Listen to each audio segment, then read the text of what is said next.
Welcome to the Tech Egg. Don't get scrambled. Enjoy the video. You start by verifying the hub version and the specific Auto Farm module you'll repair. This tells you which files to change. Next, copy your config and injection scripts to a safe folder so you can revert if needed. Once done, close the game, disable overlays and antivirus that block injection, and restart with a clean exploit instance. Make sure your FPS is stable. Unstable performance hides timing bugs and causes the farm to fail. You now open the developer console and read errors line by line.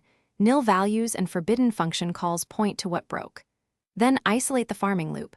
Find the event hooks, the target ID, and where delays are applied. Once identified, adjust delays to avoid desync, rebind hooks to current game events, and replace banned API calls with allowed equivalents.